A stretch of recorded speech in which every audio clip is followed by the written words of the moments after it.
Welcome to Film Fights with Friends Season 3. I'm Steve Kepfer. And I am Paul Veracci. And, well, Steve already said it. This is our Season 3 opener. And we have two amazing guests. Yeah, we do, man. Part of this discussion is about a movie called The Exit State, which should be out by the end of the year. But it's so good. And it's written and produced by Callie, Schuttera and Gabriela, Ledesma. And for our listeners, you would know Callie from the movie Weapons. She played the catatonic zombie mom. Yeah. Wow. She was creepy in that, right? Completely opposite character in this movie. And you guys and just in life, she's both Gabby and Callie were so fun to talk to and so energetic and just love talking about film and filmmaking. And it was very cool to talk about this movie in a way that we didn't spoil it for you guys, which is kind of a thing where... Because we want you guys to see it. Yeah. We want you to see it. It's really good. We highly recommend. 2 thumbs up for sure. So you're going to dig this interview. Very good. So what have you been up to, man? What have I been up to? Yeah, what have you been up? I can't mention the film, but you know that I just finished stunt coordinating on my second feature film. I know. Yeah. It was Congratulations, dude. It was a fun experience. Another indie connected to, I got this one via connections from the movie I did with Scott Glenn. So that was a nice little, Eugene the Marine, right? Yeah, Eugene the Marine. Very nice. Yep. So that kind of was born out of, this one was kind of born out of that one, which is great. And then you and I both, we can't say anything about it too, but we have another co-stunt coordinating job that evolved out of the Mission Impossible contract that we had. Which is pretty awesome. I'm very excited for this to get started on. Yeah. And what we can say, I guess, is that this is for a pilot episode of a series. Or, this series is going to have 3 episodes as a pilot, like a 3-episode quick run to test it out. And we will be stunt coordinating on one of them. Yep. And I can't wait to talk more about it, but we can't really talk more about it until after we do it. Right. But by the time this episode drops in April, we'll be well into working on that production. So, yeah. And I love training people. So, we're going to get to train some actors here for a couple months and get them prepped for this. It's really going to be fun, man. Can't wait. I'm very excited. Yeah. And you got a job. I did. I got a new job, man. Yeah. I am back in the kitchen. Fuck. I mean, not in the restaurant business though. Not in the restaurants. I mentioned that before when we were talking. But yeah, so basically there is this company called Cook Unity and they do meal plans with all of these top chefs. The chef that I am working with is launching a new line, with Babbage. Mm-hmm. I am going to be helping him probably bring that out to LA possibly. Nice. And then see what happens after that. See some of our friends in LA. Yeah, and the good thing is that I get to cook and I'm not in the restaurant. Yeah, that's cool. That's cool, man. Very cool. So a lot of going on in our lives these days. Right? I mean, yeah, I have definitely been busy. I have been getting back to it, making sure I can still do it. It's been a little while. I've been up at 2, working till 2. Yeah. They've been long days, but it's good. Yeah. I like it. Awesome, dude. That's great. Great news. Speaking of food, we do have a food drive we're doing here. We do have a food drive. Yeah. So we have the Feed America food drive. Yes. The link will be in the show notes. We're doing a food drive, a online food drive through Feeding America. You can just donate $1. And it really does a lot, right? Like the amount of food that they can provide to people in their food kitchens from a very small donation, when it's added up to everybody's donations, is quite a lot. So we definitely, and we kind of jumped on a team with another podcast, Fighting Matters. They started this going on, and we jumped on their team and started a food drive ourselves. So links in the show notes. Please consider helping feed some people this year. You think? I do. I think it's a good thing. I think it's good. Feed people. Dude, Blades of the Guardians. Is that our record views for us. For us, that's a record for us, right? So if you guys haven't watched our Blades of the Guardians review or seen the movie by now, please. Yeah, please see the review dropped a while ago. I'll And link it in the show notes, but you definitely need to see the movie. It's insane. Yun Wu Ping, directorial excellence. The return of Jet Li. Yes. Oh, I mean, come on. Still in top form. Yeah. So good. And for those who don't know, Yun Wu Ping, probably the people who are not into like Hong Kong or Asian cinema would know him from the Matrix series. He was the action coordinator, stunt coordinator, and from Crouching Tiger, Hidden Dragon. Probably one of the Hong Kong movies that made it big in this country. But he's just amazing. This movie is really good. Check out the review. But yeah, we have a record number of views for us on YouTube, which is That's awesome. Over 8,000. 8,000. That's not bad. Actually, by the time this episode drops, maybe we'll get to 10. Definitely 9. I think we'll definitely get 9. Word. I mean, 2 days ago we were at like 7.8, All right. And this morning we were at 8.1 thousand. Okay. And there's just so much engagement on it. People are talking about the movie. It could happen. Yeah. Here's a couple of comments about our review. We will share. This one is from Mary Ann. I don't know how to pronounce it. Mary Annie, ANNUY, 5646 on YouTube.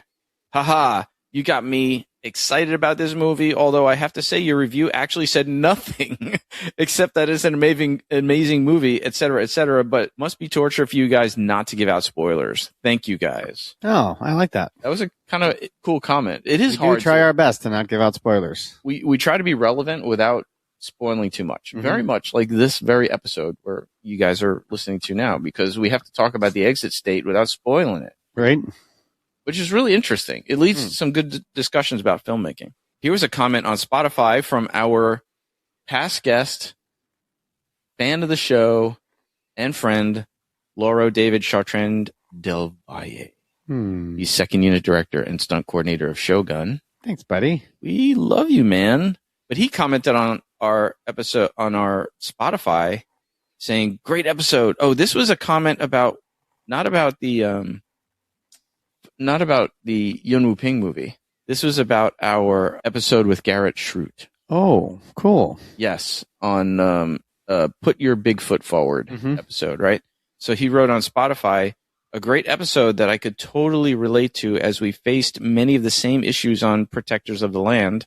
By the way, go watch Lauro's film Protectors of the Land on Tubi.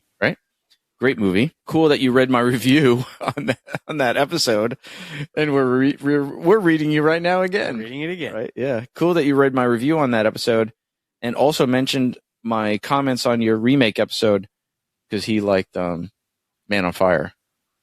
Which, by the way, you just sent me a thing.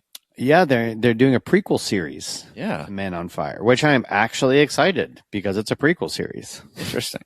Yeah, very interesting. So it's all about Creasy just kicking the shit out of people. Here's the cool part of his comment on Spotify. After that episode, the one with Garrett, I was inspired to write a new script based on a reimagining modern version of one of my favorite Westerns. I'll share it with you once I'm finished. Oh, cool. Dude. I love me a modern Western. Dude, I sent that to Garrett. I said, dude, you inspired a guy to write a script. That's awesome. You know what? But that led to a discussion about no matter what level of filmmaking you are, the same problems come up. Your first movie, your last movie, you're working on Shogun, you're doing your first indie film. Problems are the same problem. Yep, totally. Dude, none of this awesome stuff, none of these comments would have a place to go or anything if it wasn't for our sponsors and our Patreon members. For sure. Patreon members, we love you guys. Thanks so much for taking the time to be members of Patreon and like us and listen to us. Yeah, man. And the numbers are going up. You guys rock. We got only 2 pins left before we have to order more pins that we send to our members. Nice. Who are gonna be the next recipients of those 2 pins? Paying members that force us to order more. That's what I want to know. Because we do have to order more. But yes, thank you so much for the Patreon supporters. We hope you dig all the Patreon member only content, the cutting room floor stuff, the martini shot, The cutting room floor is all the B-roll that we get from guests unedited. Yes, which is actually, if you're a filmmaker, that is the stuff you want to see for sure. It's the entire previs videos. It's behind the scenes stuff that they give us, because we'll only put snippets of it in the full video episode, but for our Patreon members, you guys get to see the whole thing. And back to our sponsors, we can't forget Stunt Contact. Yes, Stunt Contact. You guys are awesome. Been on in our corner from the beginning. From the beginning. Thank you so much. Season and for 1, staying with us. Season 2, and now Season 3. We must not suck. I guess. It'd be Suck Contact. Oh, God. Oh, my God. But we That's how you reach out to Steve. Yes. Suckcontact.com. Oh, my God.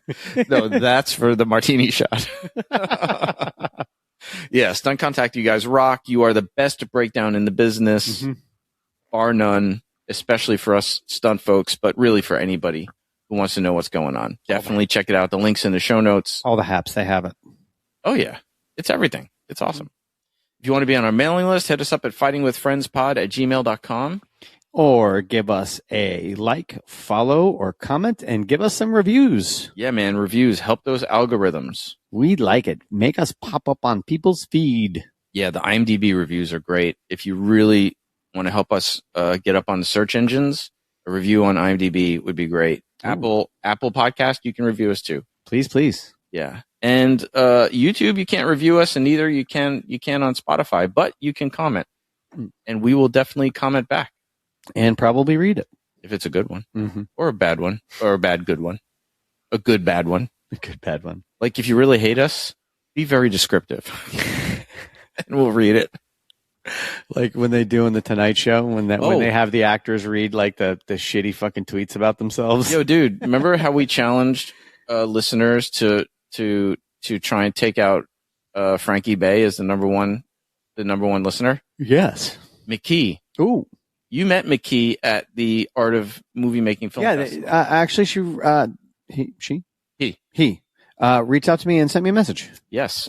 First of all, he's coming to make a food donation tomorrow, Tuesday, right? To our physical food drive. But he has commented, I swear to God, like in the last week, he's commented on like 15 different episodes. Oh, Frankie, you've got competition. And he did, because he had listened to every episode on audio. And he went back, like our last episode, like our season 2, when we reviewed all the episodes of video and audio and who's watching and who's listening. He went back and started doing them all in video. Wow. And he's sending us comments. Dude, the YouTube channel's filling up with comments. Thank you, McKee. Freaking awesome. Frankie, awesome. You've got competition, buddy. Step it up, Frankie. Jeez.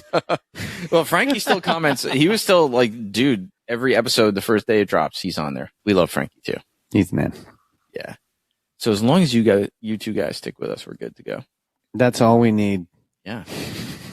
What do you say we go talk about Frankie and McKee? Sounds like a series.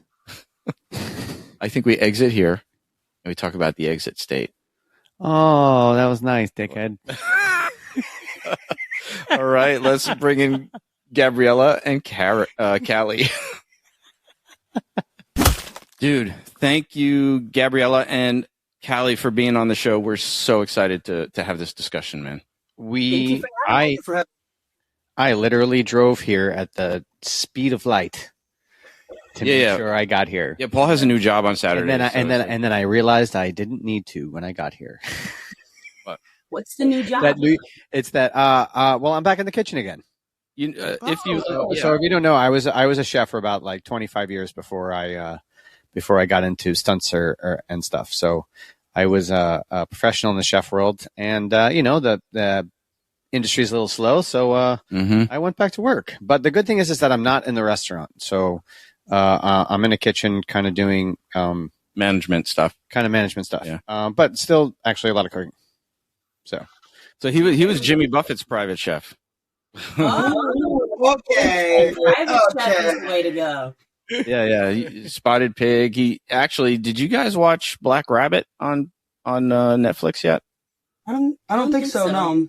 Oh, it's pretty accurate, sort of telling of the Black Rabbit restaurant story. I mean, well, of the Spotted Pig restaurant story here in for most New York of City. it. There were like 3 restaurants combined into one for this, so it's insanity. Yeah, we had somebody on here from the show, but it was because Paul worked there when all that stuff was going on, so it was kind of. Okay, now we have to check it out. Yes, the only thing we've seen it is the bear, and the whole time we were like, guys, just close the doors, man. Season 1, season 2, guys, come on, wrap it up. It was starting to give me anxiety. I was like, you guys are bad at running the restaurant. Yeah, so that's when we're okay. And plus, just if we're gonna go into the bear for a minute, it was so good. The performances were amazing, but the family arguments just gave me so much stress that I was I can't take this anymore. That show was after the first season, I couldn't watch this. I'm like, no, this show's kind of triggering for me. I was like, I need once I saw the most accurate. There was a lot of accurate stuff in that show, but what blew my mind was the him drinking out of the quart containers with ice. That's what I'm saying. At that point, I'm like, she couldn't keep up on season 2. At least I try a little bit, further out. But I was like, guys, come on, what are we doing here? I'm with you though. The performances were fantastic. I just felt like I was trapped working in the kitchen. Yeah. It was too good. And to be a comedy, it was hard to laugh. Well, that's so true. But that's like half the stuff classified as a comedy these days. I'm like, really? Mm-hmm. Really? I didn't laugh. It's all right. But speaking of non-comedies, let's talk about your movie, because although it has some really funny parts. It has some pretty funny parts, though. Yeah. So for those listening, you haven't seen this movie yet. It's not out yet. And we're curious to know where you're standing with all of that. We could talk about that later, but yeah, sure. Give us the log line to let people know kind of the context that what we're talking about here. So it's a group of 6 strangers who are trying to escape the U.S. under an increasingly powerful authoritarian regime. And they arrive at a safe house before trying to cross the border into Mexico. And the safe house turns out to be a little less than safe. Yeah. I mean, I've been explaining it to people like it's almost like reverse coyotes. Like these are coyotes bringing Americans to Mexico. Yeah. Not the other way around. Yeah. Mm-hmm. And all shit breaks. Everything goes great. Really inspired by in terms of the reverse coyote effect that you're talking about. And one was actually The Purge, the Forever Purge. Mm-hmm. And the other was the first couple episodes of Handmaid's Tale. Yeah. We were really interested in this idea of people crossing the border into Canada and just sort of what a visceral reverse reaction that seems for, the past 20 years in America. We have a different narrative about people trying to get in. Sure. And The Handmaid's Tale was kind of like a documentary, right? Yeah, absolutely. Yes, it was. Increasingly so. So, but so for the listeners and the viewers, we're going to try not to give spoilers away, but let's kind of start. We always start with the discussion sort of in the middle, and there is a fight scene. There's a pretty cool fight scene in this movie with a gun disarm in a very nice house that I want to know how you didn't get it all bloody. But tell us about that scene that involves you, right, Callie? Mm-hmm. And yes. And a gun disarm and a pretty cool fight, man. Okay, so I'll say this: I've Callie and I've been married for almost 10 years. Yes, and she's crazy for Buffy. Okay, I'm talking about she knows every episode, every word. So now and then she just do a kick, a move, or something. I'm like, girl, you're gonna break something, right? You said married. You said married, right? Yeah. Oh, well, you've been married for a second, it sounded like you said mannered. I was like, what does it mean to be mannered for 10 years? I was like, that sounds very strict. I thought we were going to be like, so, 8 years ago, I pulled a gun on her and she oh my God, no. And so she always, does this crazy little stunts at home. And then when she got the opportunity, to do some cool stunts, she was like, this is my time to shine. And you should know I'm not actually athletic in any way. So it's all delusion when I'm practicing my Buffy moves. And so myself and Jeremy D. Howard, who plays Rome, we have this little fight sequence. And neither of us are incredibly athletic. In fact, I would say the two of us are the most afraid of guns out of anyone on set. And because of that, we had a lot of fun filming it. It was silly. We got to laugh at ourselves a lot, and we rehearsed it here quite a bit before we did it. And our stunt coordinator for that was Aaron Hawley. He did a great job walking us through it. What I loved about that scene, and maybe Gabriela, you can speak to this as the director, but it was obvious that you guys weren't gun experts, but that completely fits with who you are as the characters, right? So it's like you don't want to look like John Wick. No. You know what I mean? So it was really great. And I thought the kind of the initial action of the gun take was really visceral and sudden and great. You know, it was very real. Mm-hmm. Thank you. She is a little bit of a gun expert. I was in the military, so like I know a little bit more. I'm more comfortable with guns. And you were an MP, a military police officer. I did some MP work alongside my primary. But so we were here working with the stunt coordinator, and I was like, hey, I like this. So we were kind of playing around together until we find the nice, composition, and then we toss them in there, and we're like, wow, they cannot do that. Let's do something, So we play around with their ability, but also something that could potentially feel realistic enough. I can't remember if this made it into the final fight scene where Jeremy's holding it and I'm running at him and he just kind of goes, ah! Like he's totally afraid of the gun and me. That was fun. But his fear was very palpable. The guy, he was amazing in this. Like, when he took off and then he's like, I'm out, when he finds out what's going on, and then he comes back, and it was really good. You mentioned having to restructure the fight once you guys started working together with Aaron, the stunt coordinator. How did you envision it first when you wrote it? Because you both are co-writers. And actually, Josh George is a writer too on this, the three of you? It's the three of us. That's how we came together. We're like, let's make something. And then we wrote the script. But for the fight itself, a lot of the times that kind of just pops in my head, the scene itself. And then what I've tried to do is communicate the best of my abilities to the group. What I kind of envision and see if we can actually make that happen. If it's visible to make it. And then we go from there. Do you feel like it was sort of right on with your vision, or that it was...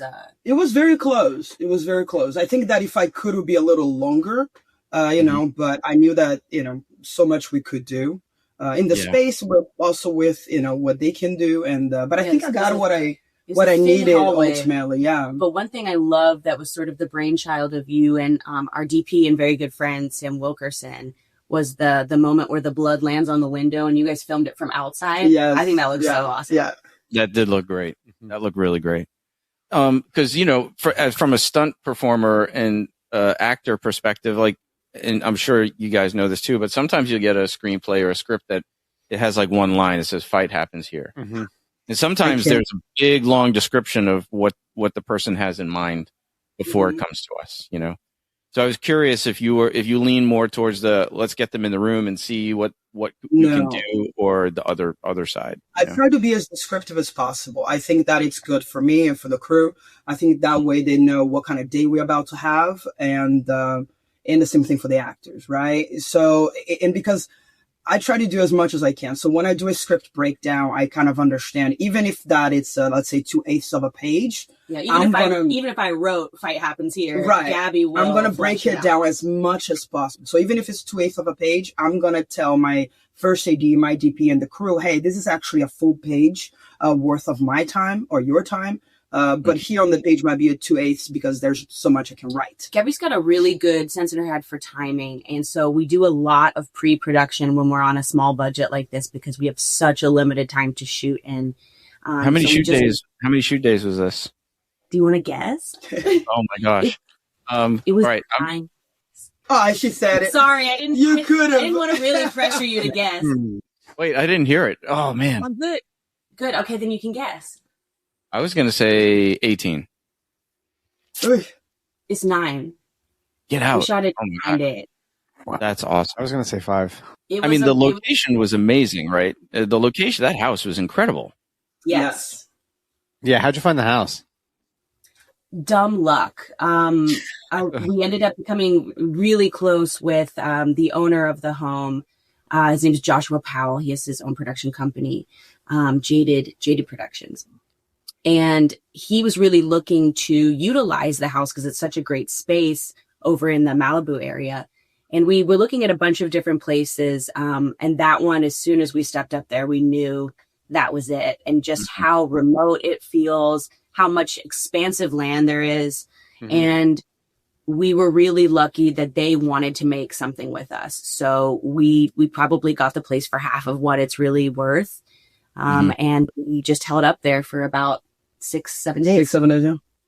That's awesome. I mean, it's almost a one location film, right? It's with the exception of one or two, like maybe the checkpoint scene with the statesman and a lot of the drone shots and stuff like that. Was that your own drone shots, or was that did you guys? Yeah, our DP Sam Wilkerson. Oh, that's great awesome. Shots. Yeah. Oh, The driving. Yeah. Following the mobile home along was pretty amazing. Yeah, that RV was probably its own, maybe the biggest nightmare on set. That was the second RV that you're seeing in those shots. Oh, really? What was the story? I mean, listen, did you lose one? Well, we did. I wish we lost. I cannot tell much about it because we did have problems with the person, but we didn't receive what we rented right in the proper way.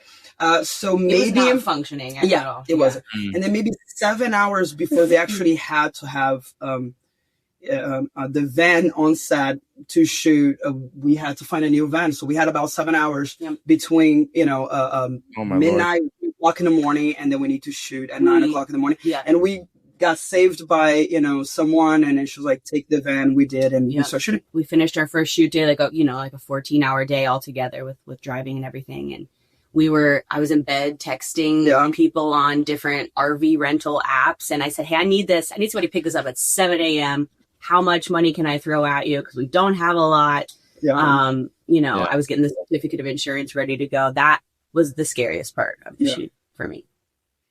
You mean getting the insurance or just this whole? No, getting the RV because, who's going to answer at 2 o'clock in the morning?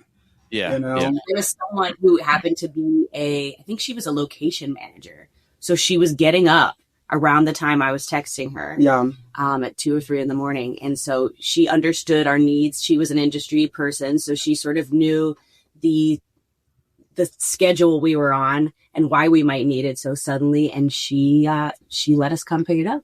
Wow. That's super lucky.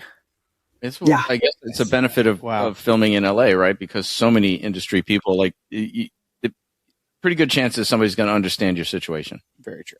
Yes, absolutely. Yes. And I think that's also the pros of shooting in LA.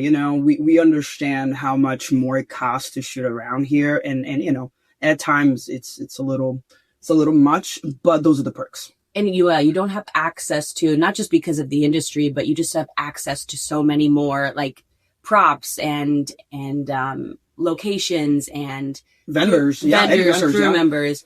Yeah, so even if everybody wants to be a part of your movie, in Dayton, Ohio, they just might not have what you need. Yeah. Or the experience that you want from a crew member, right? That you might have a great person in Dayton, Ohio, but with a lot less set time than somebody that you would get by you in LA or any of the big hubs like New York, LA, or something like that. So writing this I was going to say, writing this a year ago, how often are you guys just like sitting down on the couch watching TV, like just hitting each other in the arm, watching the news? Like, oh my God. I don't know who yesterday or 2 days ago said, it's an authoritarian regime. And I look at her, Callie, and I was like, there we go. Yeah, you're using that word. It was Jane Fonda. Jane Fonda. Yeah, I was like, here we go. It's we really kind of thought we were writing a worst case scenario script, and this is back in April of last year is when we were doing the bulk of this writing. And by the time we shot in August, we were looking at each other saying, "This is tomorrow. This is next month," and it all feels really on the nose now that it's will premiere around at the time all this stuff is happening. Yeah, when is it premiering? What's the situation with that? Yeah, so right now we're talking to distribution and sales and get the trailer going. So hopefully we get this going within the next few weeks and start have some negotiations. See what happens. We're still a little early in the talking phase, but we have a general outline to premiere by the end of the year. Awesome. How does the whole distribution thing work? Like how does this happen? How do you guys get your movie out there? I mean, are you looking to do theaters? Or are you going right to streaming? Yeah, I was going to say, like, how do you get on Amazon, Netflix, and Gabby just saw what did you see last year? Undertone, which is a $500,000 movie that got picked up by A24 and went to theaters and is doing pretty well for its budget. And for us, our first 2 feature films went straight to streaming. And our first movie, we were lucky to have a really great sales agent, and we got picked up by Blue, correct? Yes. Yeah. And our second, we went straight to distribution with a different company, and they also took it internationally. And so we're sort of weighing our options this time. Do we want to go with one of the distribution connects we already have? We do have offers already on the table. Some of them are personal connections that people within our team have. Some of them are people we just reached out and said, hey, we think this is a good fit for you guys. So I guess to answer your question, a lot of the distribution is similar to a lot of other aspects of filmmaking where you just reach out and you say, you don't know me, but I think that we would work well together. Take a look at this. Yeah, I was a producer on a film that called Artist Unknown. If you guys want to check it out, it's on it's on Amazon, but and a lot of other places. But we after the festival run, Cinder, our director, got like a bunch of offers from different distribution agents. We picked somebody up that we chose somebody we thought was honorable, small kind of boutique company, and then it was insane. Like they were like, look, we're going to give you every offer, no matter how shitty or how good it is. And it's insane. Like some of these offers that you get that are like preying on young filmmakers' desperation to be seen. Right. Absolutely. And then you get some decent offers, and we chose one that we thought we went with indie rights. Right. So they were pretty good and got us out there, but, it's a crazy process. And I was just sitting in the meetings a little bit more of a fly on the wall, and letting our, Cinder and our lawyer do most of the talking. But it was crazy to see some of the bullshit that people offer you. Yeah, absolutely.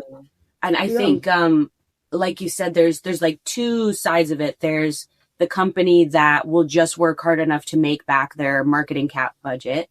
And then there's other companies that will actually charge the filmmaker to get their movies on platforms. And ultimately, they're making their money that way from the filmmaker, when really a distributor or a sales agent should be working on commission most of the time. I do know one great sales agent who charges something up front, but he's always delivered. So I won't say everyone, but generally, right? I mean, they need to have incentive to get your movie out there making some money, right? If you pay them in advance, they have no incentive to get you what you need. Right? Exactly. Yeah. But so you talked about, this is your third feature with Poison Pictures, correct? That's correct. So tell us about Poison Pictures.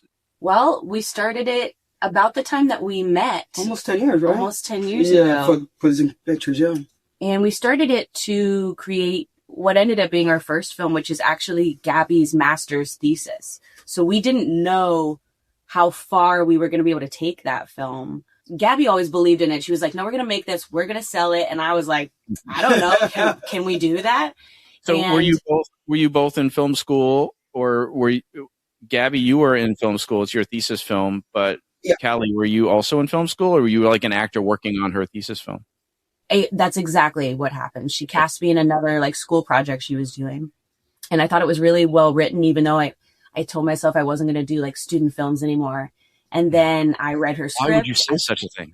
I thought I was like leveling myself up. But of course, some of the greatest work is coming out of film schools. Yeah. And it was quite fortuitous. We sort of knew right away that we really liked each other on some level. And shortly after we had the company, we had a marriage, and then we were writing Blue. And we kept the company throughout all of our work with music videos, other things we've done, like for the LA Times. We sort of encompass everything under Poison Pictures. Oh, that's awesome. So the company's kind of like, your kid.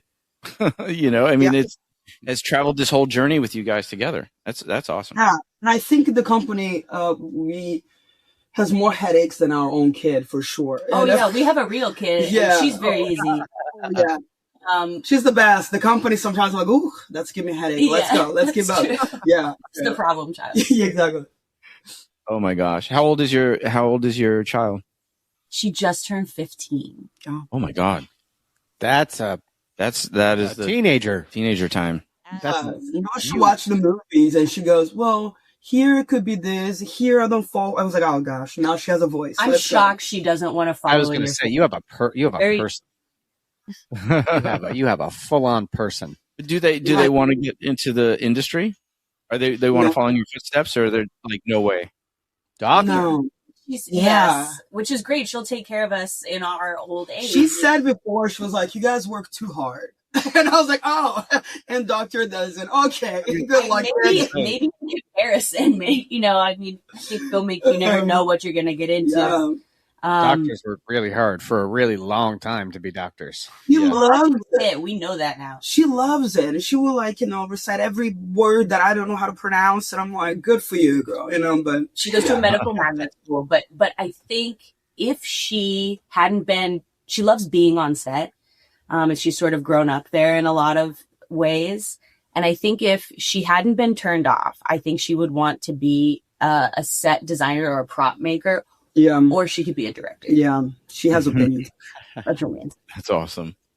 So, and has the crew traveled with you on this journey too? Many of them. Yeah. Yeah. Sam has worked with me on every of my movies. The DP. We also did a comedy special together. So yeah, we work on a lot of things together. I love the dude. He's great. And we mesh really well. He understands what I want when I cannot, verbalize, what I need. Because at that moment, you're so fast in your brain, and I'm just kind of stuck. And I was like, oh, I want it. He's like, I got you. It gets it. They have a great report. It's fun to watch. Sometimes they're not even finishing sentences. Right.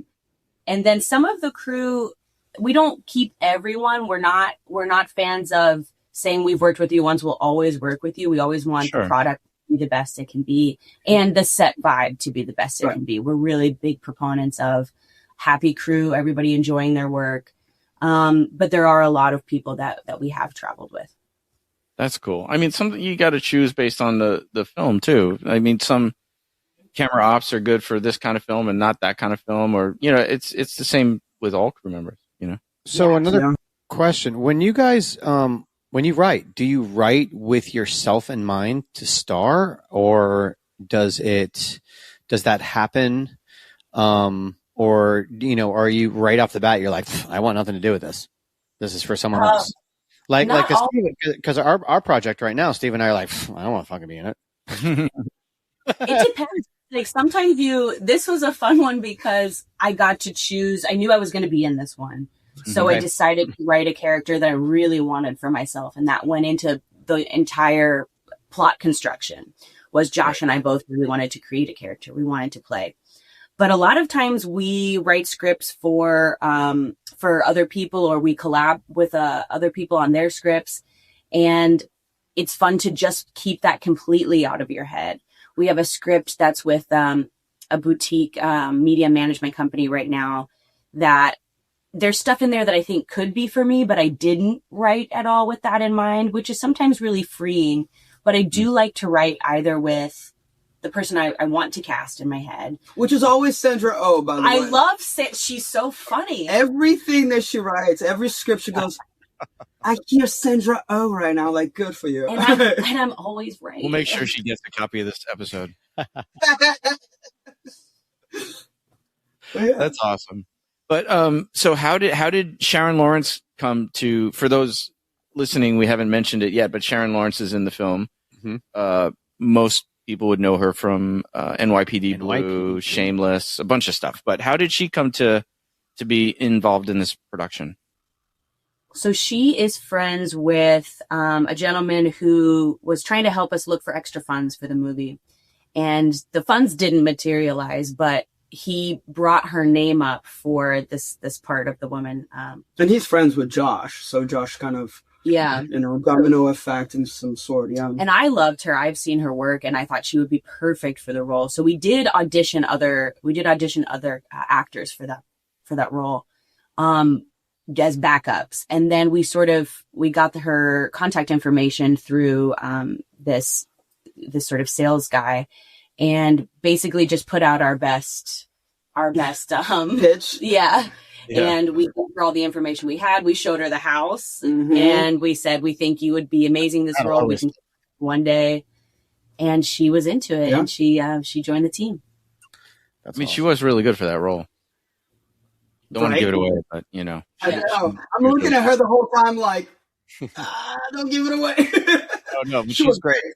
Yeah, yes. Great. It was great to work with. I love the character. So, hopefully, we have a sequel that we can bring her into. Or a prequel. That, something like that. Did we or can we ask what your budget was? Sure. Yeah. I'll tell you. What's your budget? You can give us a tier. Was this a UL ultra low, or a modified low, or a just a low? It was ultra low. Cool. Yeah. That's awesome.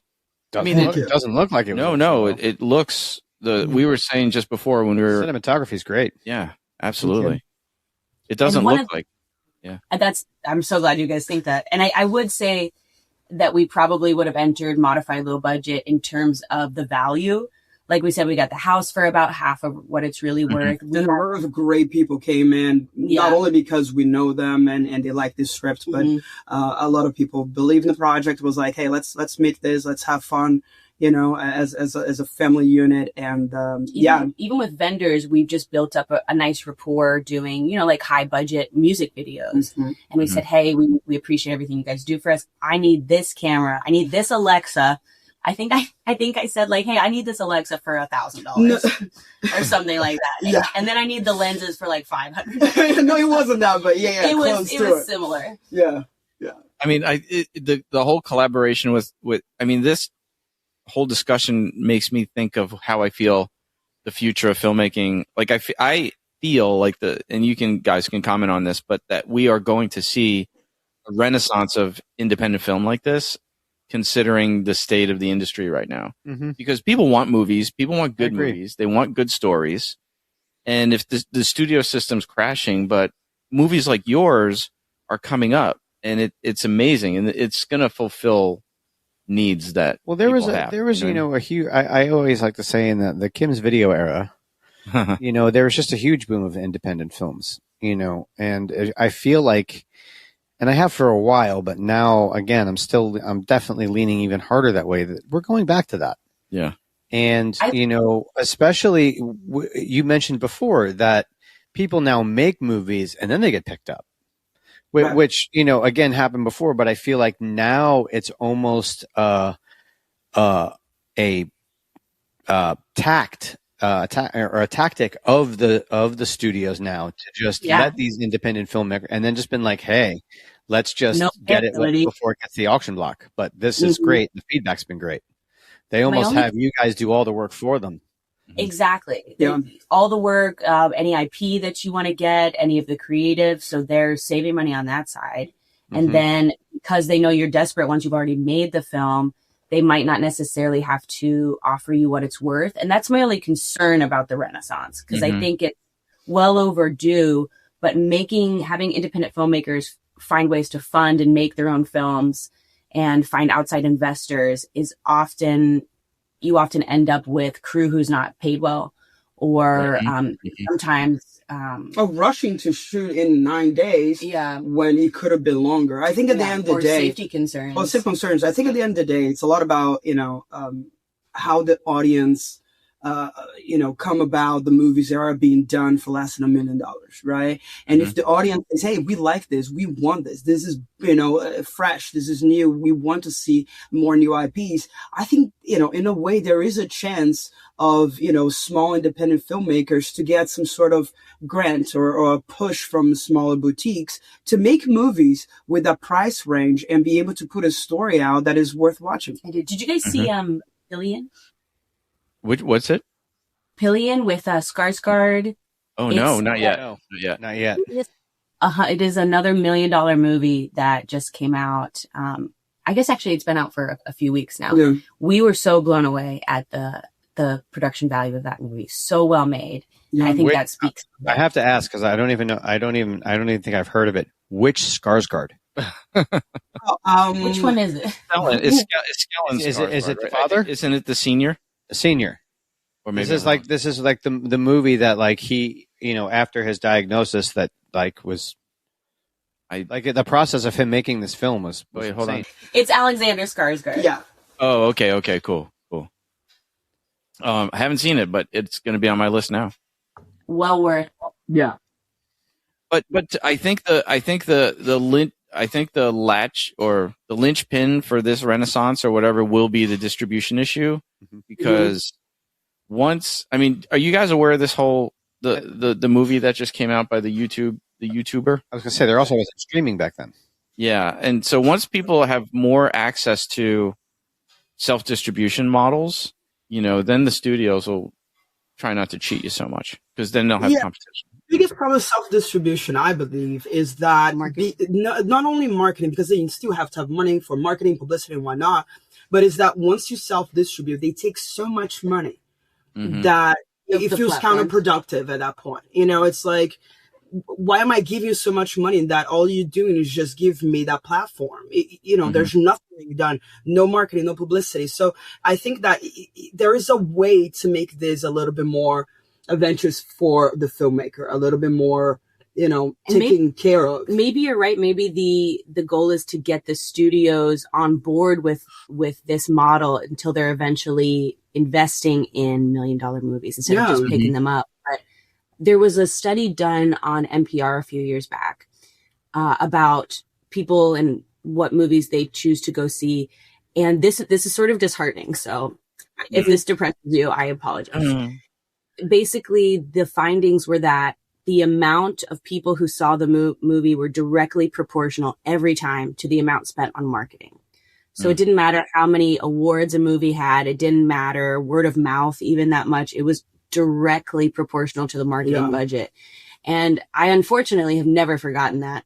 And I think that when you self-distribute, that's where you're missing the studio budget behind you to say, all right, you made it, but at least let me put the trailer in theaters for you. On a package or something, so you don't have to worry about it, put too much money into it. Yeah.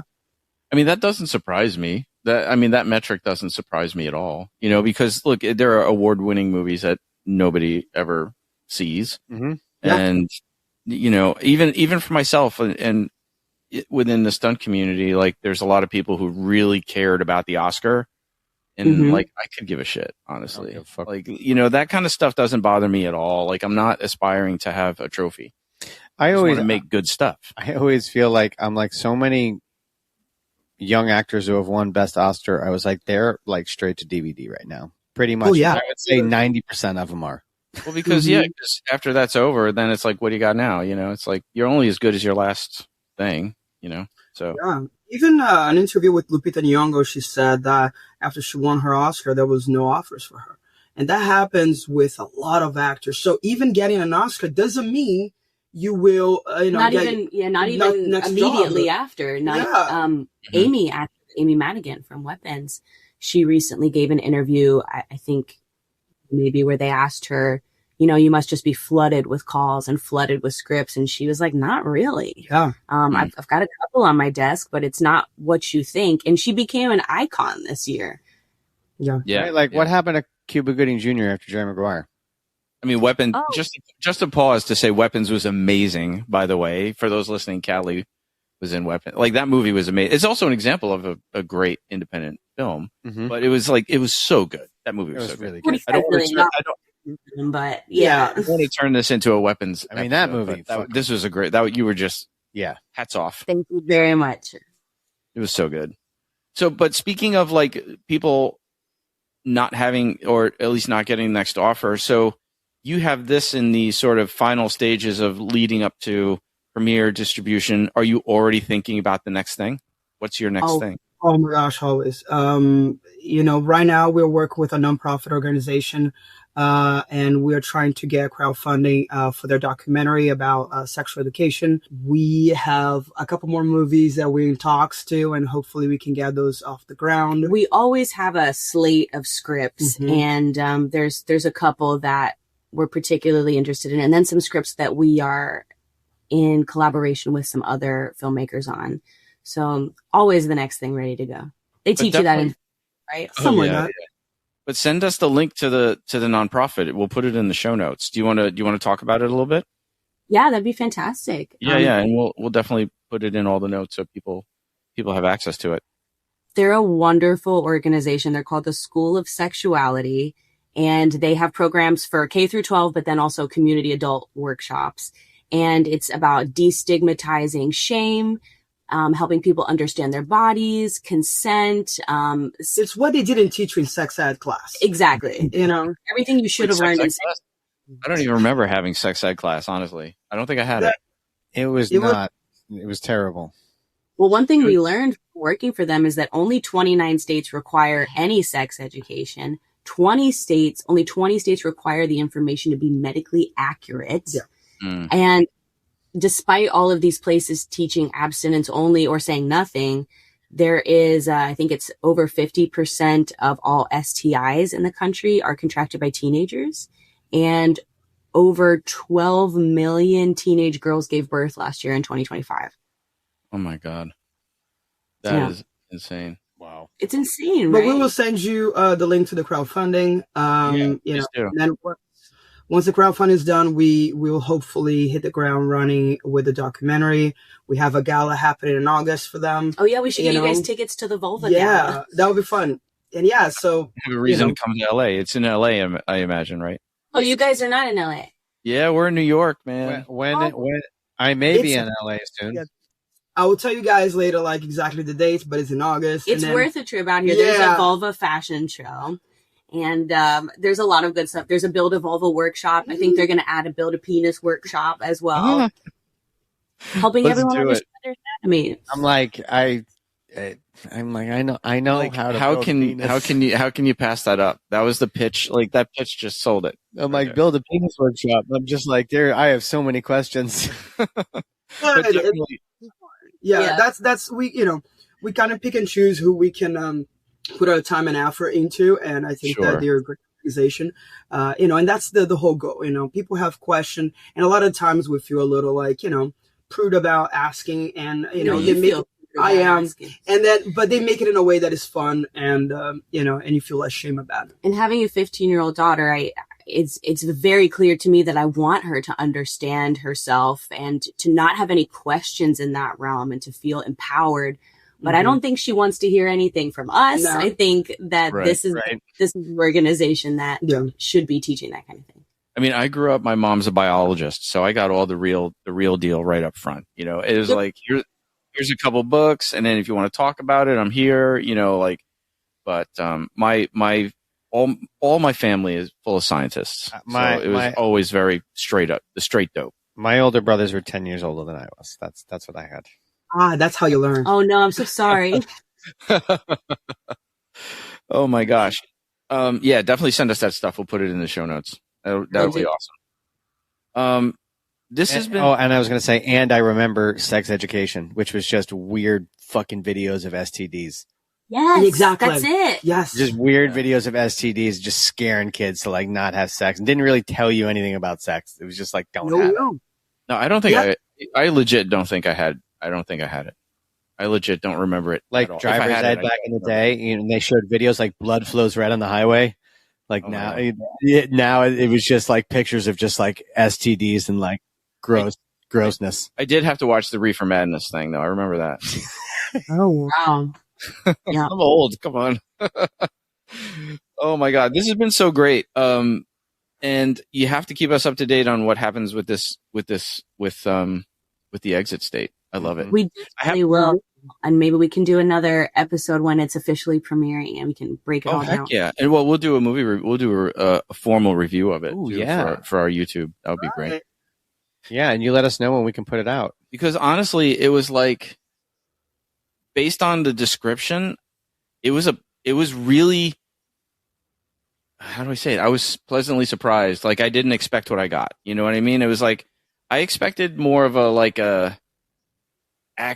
when we first got when Rich first sent us from Andy, from your PR guy, the information about the movie and everything, I was like, oh, this looks like it's going to be an action film, like a escape, like Civil War or something it totally, and then it turned out to be so much more of a blank, a thriller, horror. Mm-hmm. Like, how would you what would you put it in? What genre? I put political thriller. Yeah, political horror. A little bit of black comedy. Like, it was darkly hilarious. I'm so glad you said so.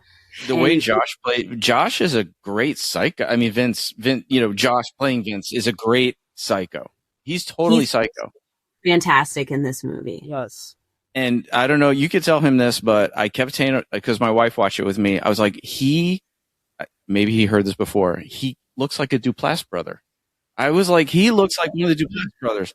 I kept looking at like, this is like if the Duplass brothers had a psycho other brother. Yeah, like a Aryan That's brother. great. That's a great. Yes.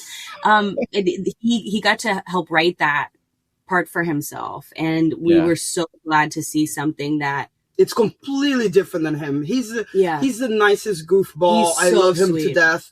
And then sometimes, we were shooting, and I'll look at him, and I'm like, "Oh, buddy, okay, let's go somewhere else. Like, let's go for a walk." He scared his girlfriend. He scared his girlfriend. Yeah, like, it was cool. Really? I mean, he's just so talented, and I think the range of emotions he goes through as Vince is fascinating and is such an interesting arc of a really particular kind of privileged guy.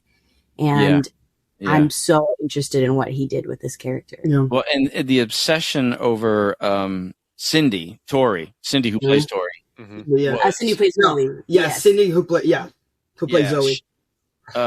Zoe. What did I say? Yeah. So she was great too, but his obsession it was totally psycho. Mm-hmm. Yeah. But I like how it was just, he played it so normal. Like he had like sometimes they overdo the crazy. No, he didn't overdo it. It was just right. He literally like all of a sudden was like, "Yep, we're together. We're good. This is us." Yeah. It's like, oh, there was like no manic. She's like, yeah, it just clicked. I was like, that's creepy. Like, I still don't know, where he lands. I don't want to give away the story, but I don't know, because he's got these two sort of feelings pulling him with his obsession, like what he has to do and what he wants, and I'm not sure where he landed. Like, I'm not sure what he wanted to do really. Well, and also, sorry, no, go ahead. No, I was just gonna say that's interesting because it kind of lingers with you too. Yes. His character, you go, huh? I find him to be very emotional too. That he's less of someone who has an overall plan or overall values rather than someone who wants what they want in the moment. Mm-hmm. And this ends, and we were talking before, the way the movie ends is very good. It's not trope. Yeah, and it's very funny. We really appreciate it, all the kind words, and because people hasn't seen the movie, it's kind of fun to talk about it, and skirt around to like give too much away, and it has been really, really fun to talk to somebody. Our circle of people who have gotten to see it are very small, including crew members. And most of them haven't seen it. A lot of the cast hasn't seen it, so it's been fun to talk about. Talk about it's cool, yeah. Well, thank you for awesome. making it easy on us to like the movie, because we have had some movies, not on the show, but we have had some movies that people have asked us to watch that were not easy to like. I'm sure you found something. No, we didn't, and we're dicks. But we're really good at talking about stuff on here that But this was easy. This was a cake. But we're not doing that right now. This is all genuine. This is all genuine. And the first thing I noticed was the cinematography. Even he and I looked at each other. I was like, dude, this is really good cinematography. Yeah. Like, holy shit. Thank you. Yeah. So it was really great. Thank you so much for coming on the show. We really super excited to start our 3rd season with you guys. And hopefully have you back for a part 2. Yeah. Yeah, we can't wait. Thank you guys so much. Thank you. Yeah. When you have the premiere, can you imagine? We'll go on the red carpet. We'll do the red carpet interviews. It'll be insane. Yes. Maybe we can plan the Vulva Gala for near the film. Yeah, so you guys can do both. Just come do all the red carpets in LA. Heck yeah. Well, I was going to say, my job may be taking me to LA for a couple of months. So give us. Yeah. Well, maybe he can chef for you guys. Maybe he can cook. Oh, that's cute. Don't tempt me with a good time. I love to cook for people. Yeah. What do you cook? I'm a chef. I cook everything. I love to cook. Okay, what is your favorite? Like, for example, I'm a huge fan of I'm Brazilian, so I like my steak. What do you think? So, in all honesty, it's one of those questions where I feel like anybody who answers that is lying. That's a real chef. I just love to cook food. There is nothing I don't like to cook. There are plenty of things I don't like to eat, but when it comes to food, I just love to cook. I just love to cook food.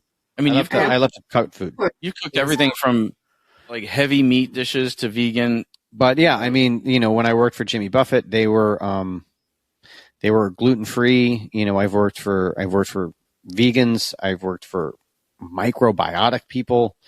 I did meal plans for fighters. All kinds of stuff. So, honestly. So, literally every resident of LA is gluten free. Yeah. So we'll keep that in mind when you come. Lot of Red Mill in the cabinets. Well, we need to get back to LA soon. Our friends over there have been bugging us for it to come back anyway. Mm-hmm. So maybe this year. Maybe. Well, you'll definitely be there. I'm definitely going to be there. So I'll have to try and make a trip with you. There we go. Do a couple of episodes in LA. Yes, on the road. We'll talk to the guys over at 87 North. Maybe we could use their space. Ooh, that'd be cool. That'd be cool. All right, thank you so much. This has been great. I love it. Guys, this was a lot of fun. Yeah, it's so great to talk to you guys. Later. Bye. Bye. Film Fights with Friends is produced by Stephen Kepfer, Paul Veracci, Press Record Studios, and Breakfall Studios. This episode was engineered by Richard Butler. This show is powered by our supporters at Patreon and is a registered trademark of Film Fights with Friends, LLC. Original theme by Aru Luster.